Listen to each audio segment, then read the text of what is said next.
Kotlin. So I'm Peter John Welcome.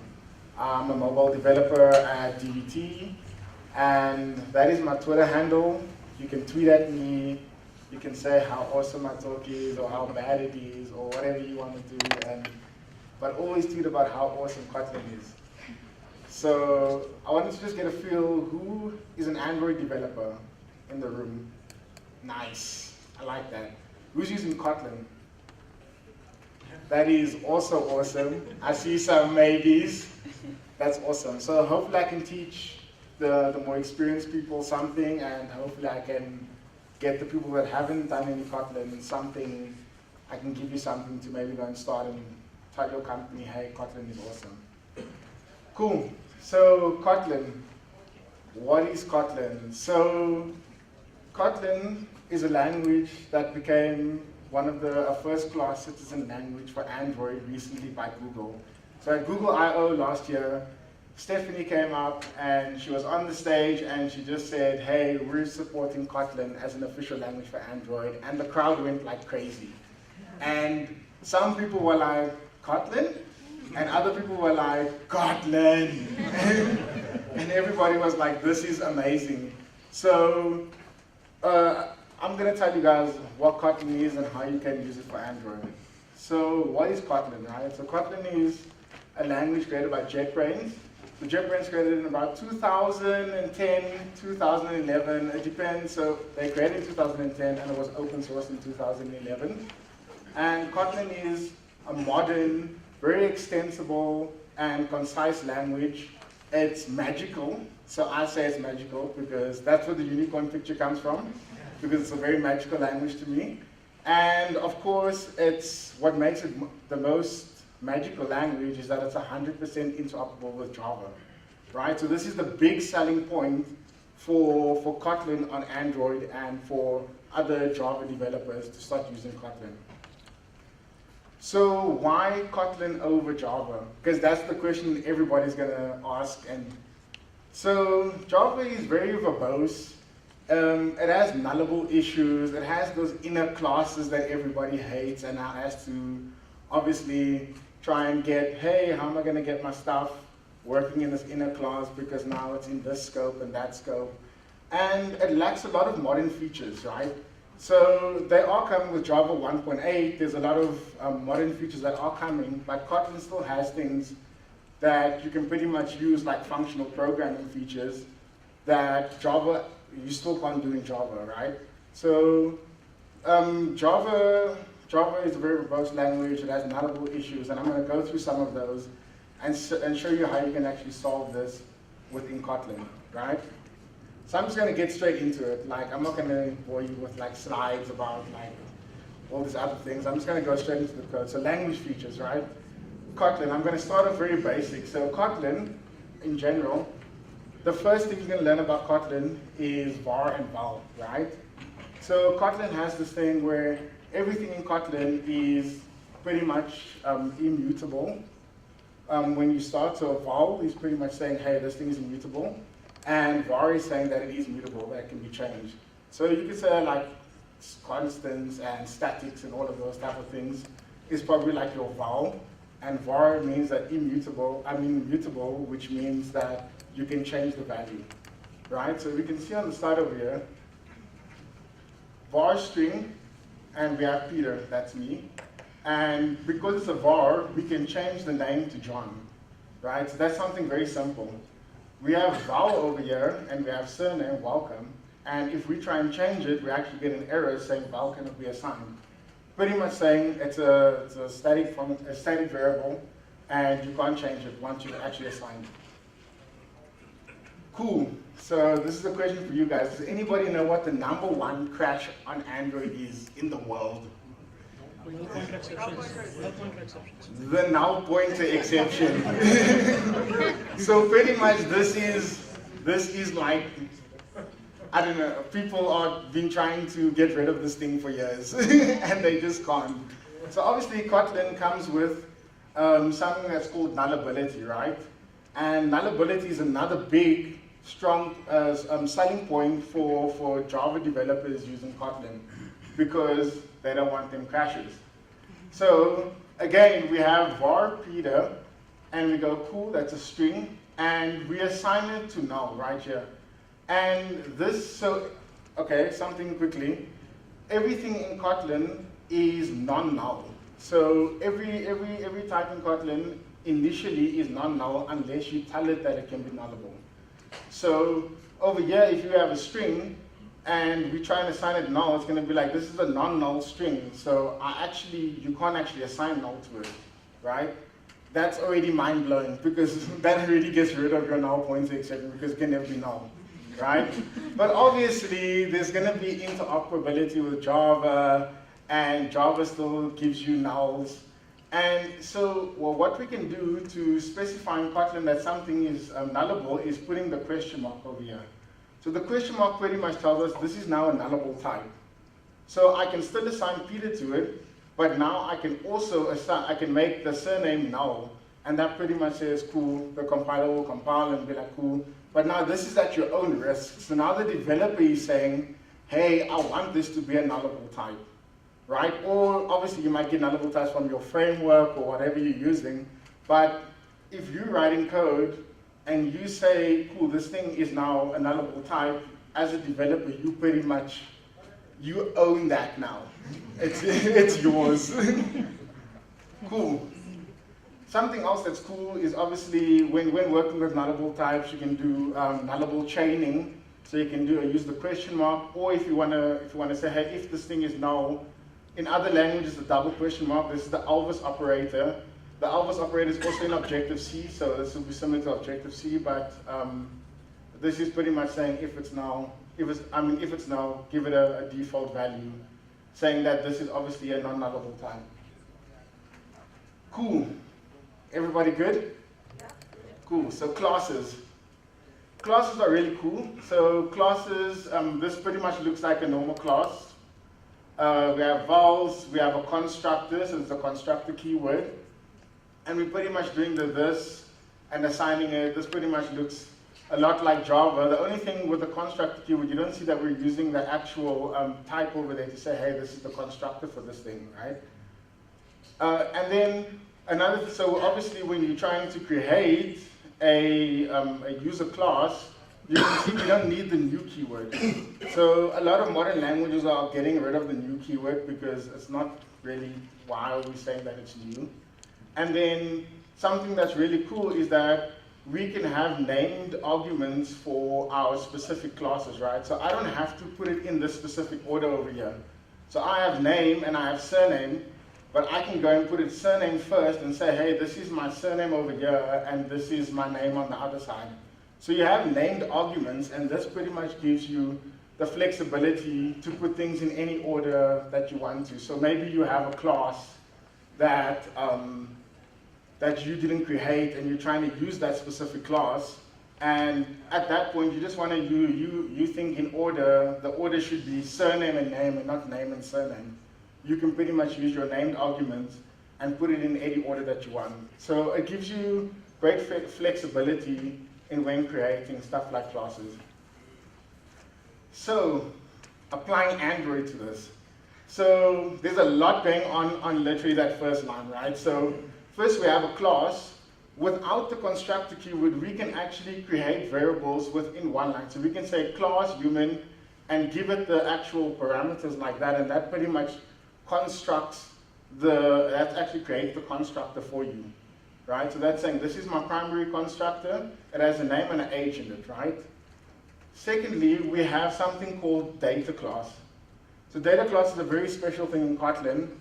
In Java, we know that obviously we have like models, and in our models, we would obviously have a two string, two equals, a hash code, all of those type of things, right? And we probably have to generate those things ourselves. At this point, we don't have to do it. All we need to do is actually put this data type before the class, and Kotlin will pretty much generate all of that for us.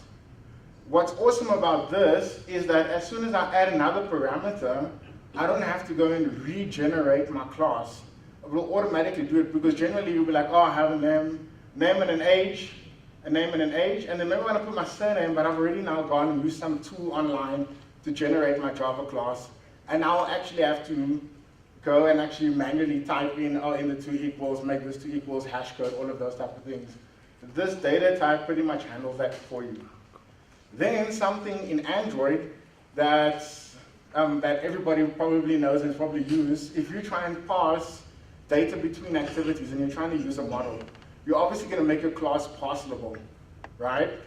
And obviously that also comes with a bunch of boilerplate code.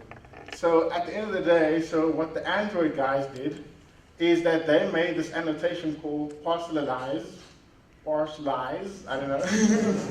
And what this pretty much does in the background is generate all that specific parcelable code for you. You still have to inherit from parcelable, but pretty much everything gets generated from this specific annotation over here, which is awesome. So this pretty much 2 lines of codes could be at least like 30 lines of code within your Java code.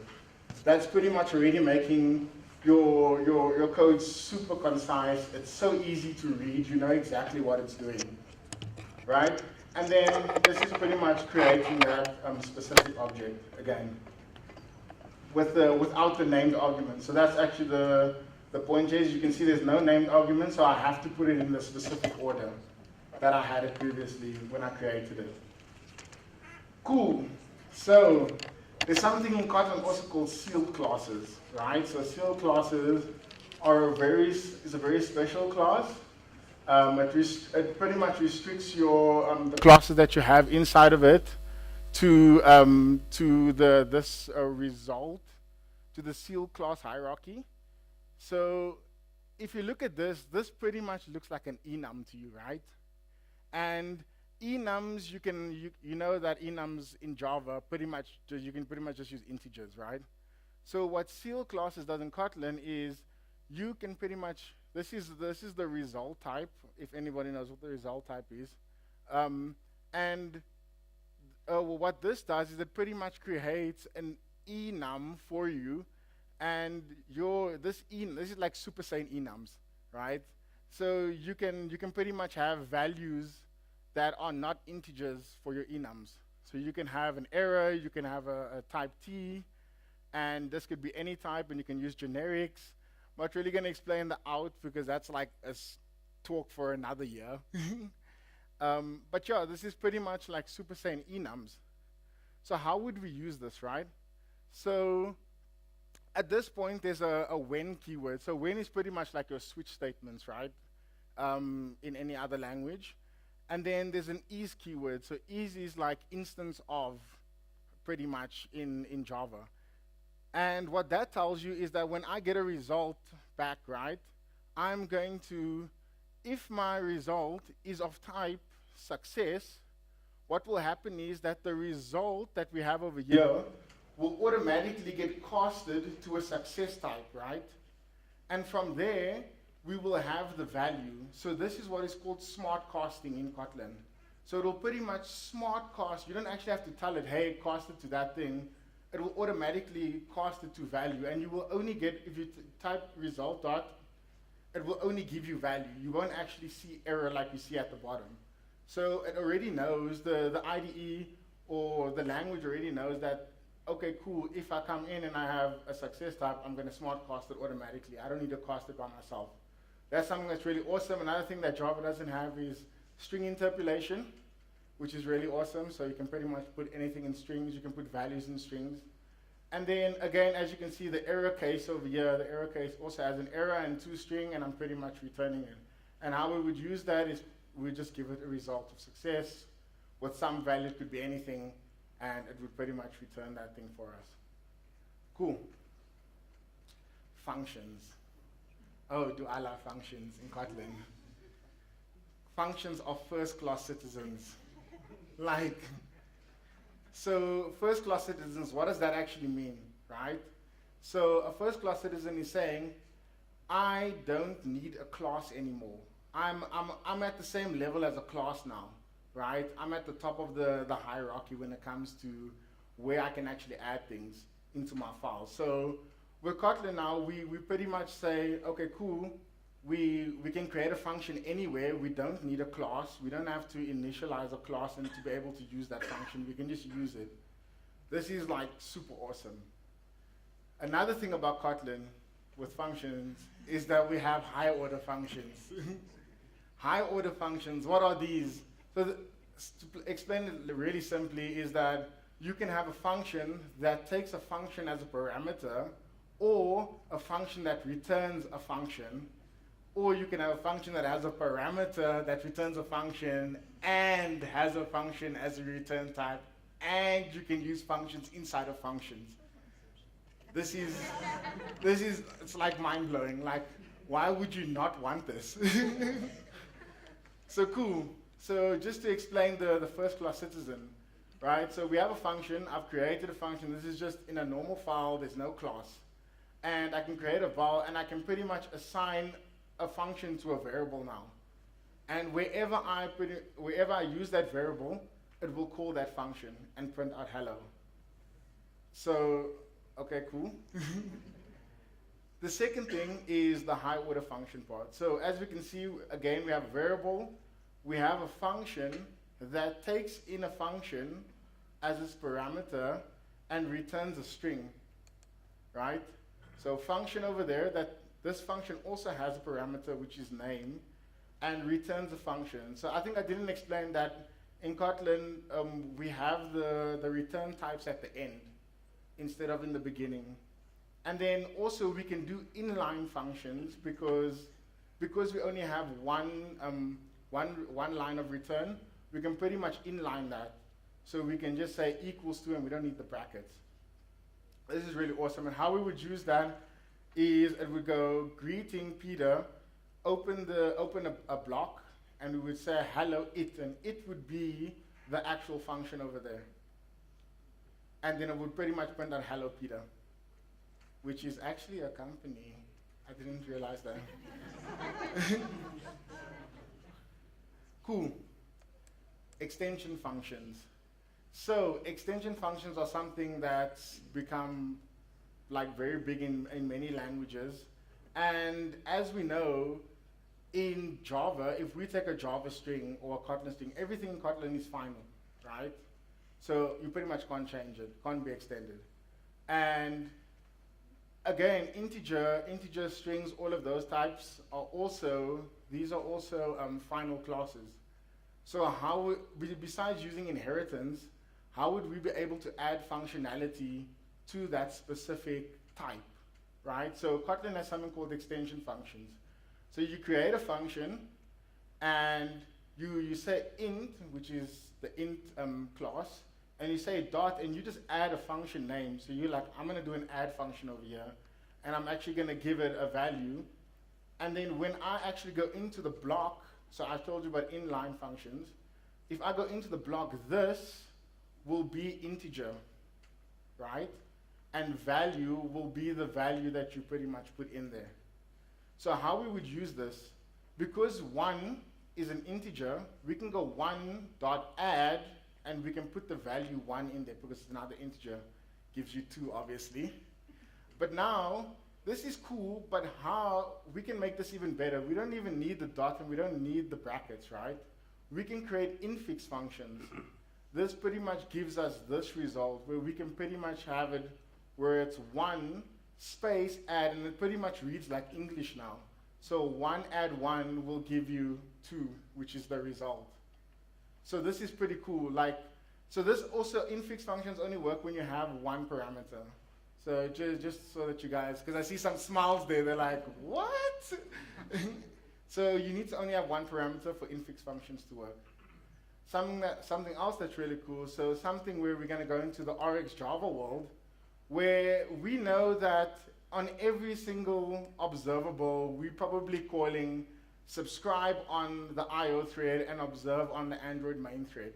This is like I'm sure every person that writes some RX Java has these lines on every single observable when they're trying to do asynchronous programming. So what I did is that I created an apply schedulers function, an extension function on the observable that returns an observable, and this, like I said at the top, is the actual object that you're trying to extend. And all I did was I actually just put that one line on there. And now how it reads is I can go view model.create plant, and I can just apply the schedulers and subscribe on them. And it will pretty much add these two lines every single time I just say apply schedulers, and I don't have to have that repetitive code every single time. And remember, observable is also something that comes from the RX Java library, and it's probably final also, so you probably can't change it. So this is really cool for adding your own functionality to types that you actually couldn't change traditionally. Function literals. Oh, it just gets better and better. So function literals with receivers. So this is a bit of a hard concept to explain. So function literals are extension functions that pretty much take in a function, but has a receiver object inside of it, right? So as we can see here, there's a function, which is the function literal. But what's different with this is that the return type has a dot and it has these brackets. That's pretty much saying, hey guys, I want this editor object, which is my receiver object, to be inside of this block, right? So what happens is that now this for this context of this block is the actual editor. So if on Android we'll know shared preferences, we have an editor, and we will have editor.edit, right? And that will actually give you your editor. And then, because we have an editor, which is that guy over there, we can call action, which is the function that we actually passed in. And then we can call apply, because we pretty much want this apply every single time, and we want some kind of an action, which is a function, that we can execute on a block every single time. So this will happen, and what will happen over there is we go shared preferences, we give it a name, and we go edit. Edit is our function that we created on shared preferences, and then in that block we pretty much have the editor, and we can just like put string whatever, and it will always do apply for us. So we'll never have to actually put apply, and we can put as many things in shared preferences over here, and we can get it out the same way with an extension too. So this is really, really cool. I hope I explained that quite nicely, because it's a bit of a hard one to understand. Delegates. Delegates is also awesome. So in Kotlin there's a whole bunch of built-in delegates. So the built-in delegates, something like lazy, is something where in Kotlin you can't, if you have a type that is non-nullable, you have to give it something. So if you have a string, you have to assign it to a string, right? But what lazy does is pretty much lazy evaluation. Only when you need or use my string, give me whatever's inside of this block. So it's pretty much lazy evaluation, but it's done through delegation, right? And this is really, really cool. This is something that's in the Kotlin standard library. So you can pretty much just use it. Another delegate is the observer delegate. So this is something that's really cool because, again, you'd probably use the observer pattern from RX Java or something like that to bind data to something. So here we can go delegates.observer, and we give it an initial value. And let's say I got married and I want to change my surname. I can go, as soon as I type in this guy equals a new value, which could be welcoming, what will happen is that because this thing is observing, it will pretty much change the value, and it will give you the old value first, just in case you need to do some computation on it. We'll give you the new value. This is the property that you create from the delegate, and you can pretty much print out that will pretty much show you that this is giving you the old value and the new value, and whenever you just assign something to it, this is the result from it. So this is something that's really, really, really awesome. And obviously there's a whole bunch of them. So the Kotlin guys have created, I don't even know, hundreds of delegates that are in the standard library that you can use that will obviously make your life so much easier. And again, it will also, you can go and create your own delegates. Like they have quite a cool online documentation on how to create your own delegate. So you can do that. Asynchronous programming.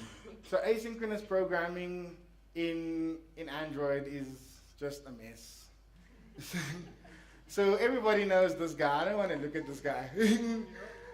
This guy they call the Async Task. So, I mean, look at that. This is just so much boilerplate code. It's firstly a class. Why is it a class?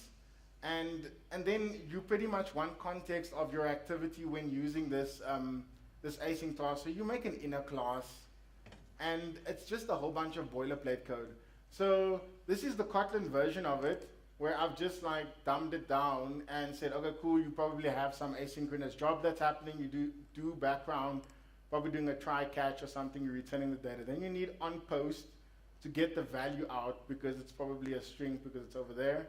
And then you can assign it to your text view, which now needs context of your activity. So you're probably passing it in over there. And I mean, this is just a bunch of boilerplate code. And to unit test this is a nightmare. I mean, I don't even know how to do it anymore because I just don't use this ever. This is a nightmare, and this is Google's way of saying, hey, this is how you can do asynchronous tasks. They brought out something called loaders to help with its more boilerplate code. So I'm just gonna say, what if I told you that asynchronous tasks was not the right way to do a network call, right? So, come on. So a lot of people have gone and they say, cool, we're gonna use RxJava because RxJava is what everyone's using. And RxJava does it quite nicely. Like I told you, you have this IO and you have background thread, you observe, but now you need to learn RxJava. And it's a bit of a learning curve. And also you're gonna probably have to wrap a lot of your stuff in observables or flowables or singles. And these are all data types that actually interact with these scheduler types that actually give you asynchronous programming. And so you can do background thread, main thread, and everything is always happy and it gives you some cool error stuff. So RxJava, I don't have a problem with. I use it, it's awesome, it works amazingly. But there's more. So Kotlin, the guys from Kotlin, from JetBrains, have come up with this thing called coroutines, right? And coroutines is pretty much doing asynchronous programming in Kotlin. So it's lightweight threads that you can create, and you create them in a thread pool. So I've created a background thread over here, and there's a keyword from the coroutine library called launch. So pretty much what you have to do is you have to go launch on the background thread that I've created over here. So I've created a thread pool with 2 threads in it, and do my asynchronous call. Then once my asynchronous call is done, launch on the UI thread, which is a coroutine context type for Android. And you can pretty much say, cool, my result equals my text field. And that's asynchronous programming done. And it reads so awesomely. I will say that this is in preview mode, but JetBrains, they do recommend that we use it in production because obviously they want people to use their stuff. So, but I love it. I think it reads so awesomely. There is a whole, so they made a whole bunch of ways on how to use coroutines. So another way is the async await way. So for C# people, this is very C# looking. You'll go, cool, I have the async. You can put return types. You don't have to put a return type over there. So you can put a return type. You can have a common pool, which is just some background threads that it spawns. And then you can actually say, cool, return me a specific string. Or you can just leave it as void or unit. And it will be a void function. And as soon as this thing runs, you'll get something out of it. And it will pretty much do await at that point. It will return you the string instead of like in C#, it returns you a task object, and you'll need to try and get it out of there. So this is something that's really cool. People that love C# and do Kotlin really like this because it pretty much mimics how they do asynchronous programming, and they just like async await, and it's really cool. And they actually built this off the C# way of doing asynchronous programming. Cool. So I've given you a whole bunch of stuff, and I've showed you some Android examples, but how does Kotlin improve Android development, right? So we have these companies up here. So this is just a case study done by the Kotlin guys from JetBrains. And they looked at Pinterest first, right? And Pinterest is an app that has 150 million users, right, per a month. So them introducing Kotlin into their code base could be like, oh, this could be like icky, and it could actually hurt our reputation out there if it's going to be bad for us. And they have, with the case study, they've had a lot of success with Kotlin. And they have said that they've got crashes down, they've got less source code, and the developers are so much happier. So that's something that developers need to be happy. Basecamp rewrote their whole app in Kotlin. Again, they also had an awesome experience. They said that the developers were more happy, they were more challenged. They could learn something new because it was something that they didn't know before. They were used to the Java stuff, and it gave the developers hope of growth. And then Keep Safe, what they did was they also started introducing Kotlin, and they actually said that they reduced their source code by 30% from Java, right? 30% of your code base just like gone from writing Kotlin code. And so this is what I was talking about, the whole verbosity about Java. Java is very verbose. It has all these inner classes and all of those things. Kotlin kind of gets rid of all of that. And they've had lots of success with actually integrating Kotlin into their app. So something else that's really cool for Android is that Google has brought out recently, probably like 2 months ago, a Kotlin extension library. And this is an open source library, so it is on GitHub. Sorry for the image there. But it's an open source project. You can pretty much, so I was talking about extension functions earlier. They've created a whole bunch of extension functions that you can use for the actual platform. So I'll go through some of them now. But it is an open source project, so us as developers can actually go and contribute to this, which is really, really cool. And then you get to interact with how they do stuff and how they think stuff should be. So that's something that's awesome. So just some of the categories that are there, some animations, some graphics. These are all the types of extensions that they've actually created in the library itself. And so that's just the list of them, and there's a whole bunch more. So just to give you an example, right? So if you're creating a pre-on-draw listener, this is even in Kotlin, you can see that your action to be triggered over here is the thing that you actually want. But now you have all this boilerplate code because it was from Java, and you have all this boilerplate code, and all you want to do is pretty much execute this one line because that's your function that you want to run on pre-draw, right? So with Kotlin extensions, we pretty much have a view.do on pre-draw, and then you execute your function like 2 lines versus, like 7 or 8 lines there.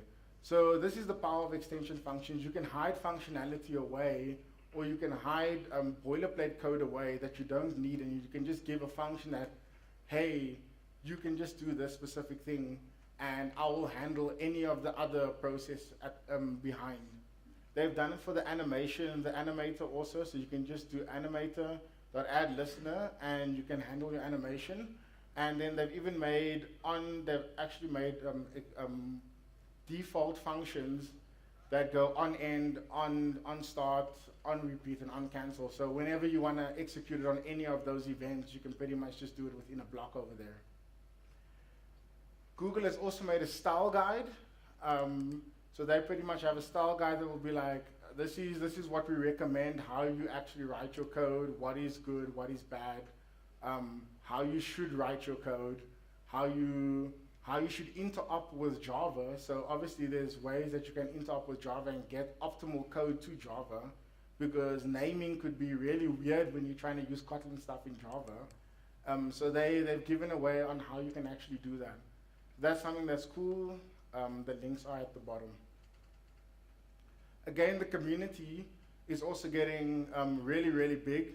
So firstly, just from the Android developer website, where you actually pretty much go when you start as an Android developer, you'll go and they've now added Kotlin Snippets to all of their snippets from for the introduction section of the Android website. So that's really cool. You can still, obviously they're still supporting Java, but they've now added Kotlin Snippets so that people getting started can actually start moving towards Kotlin. And there's obviously Kotlin conferences, Kotlin Weekly, Android Weekly. There's a Kotlin Slack group that you can go and ask all the hard questions. There's even a podcast where every week they bring out a podcast talking about different Kotlin things. So the community is growing rapidly at this moment in time, and especially on Android, because Google has made it an official language for Android. This is something that's like literally blowing up. So everybody is moving Kotlin, and they're contributing to the community.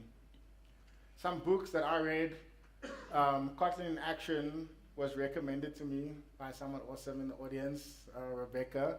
And I bought this book because I thought it would be really good, which it is, but I think the Kotlin in Action is really, it's a more deep dive into Kotlin and how you can actually take advantage of all the features. The Kotlin for Android developers uses a lot of functions from a library called Anko, and Anko is pretty much an Android library that JetBrains wrote. They pretty much showcase a lot of that in that book. So 2 recommendations for books if you guys want to read. Just some awesome links I'm just putting it on my slides so that people can go to these links, and these are pretty much where you'll find lots of resources for Android. Our blog also at the bottom, so I blog about Android, so you can go visit me over there. And thank you guys very much for coming to my show. Any questions? Anybody have any questions? Yeah. Let's say if you have a Java code base, are there any tools to convert your code base from? Yeah, so within JetBrains, in Android Studio, or if you're using IntelliJ, there's pretty much a shortcut where you can take a Java class and you can run the shortcut, or you can just right-click on the class and say convert to Kotlin. And we'll pretty much write the Kotlin equivalent of your piece of code. It does a really good job, but it doesn't do the best job. So you would probably have to edit it quite a bit, but it doesn't. But there is a way for you to get started. So if you feel like, okay, cool, I want to convert my code, you can just right-click and say convert to Kotlin, and it should write all the equivalent Kotlin code for you. Yeah? So Kotlin uses the Java runtime. Yeah, Is there JVM. going to be a native runtime? Yes, there is. So it's in beta at the moment. I think it's in beta, but there's Kotlin native also. So they actually wrote, for Kotlin Conf, they wrote the iOS app in Kotlin native, and they pretty much use that to get to the assembly code for Objective-C and stuff like that. So there is a native runtime, so you can actually write Kotlin code for native and then publish it on something like an iOS app. So the Kotlin Conf app was actually written in Kotlin, which is really cool for iOS. Yeah. So can we, in short, can we integrate Kotlin and Java code and use it as well? So for example, if I have activity, can I create my presented repo in Kotlin and use it inside my activity? Yeah, so you can. So you can use, so because it's 100% interop, you can use your Kotlin code. So if you want to start writing your repository, your view model, your presenter in Kotlin and still have your activity in Java, you can use those specific classes in your Java code. You can't write Kotlin and Java in the same file because obviously one is a Java file and one is a KT file. But you can use your Java in Kotlin, you can use your Kotlin code in Java. So it's very interoperable. Cool. Happiness. Thanks, guys.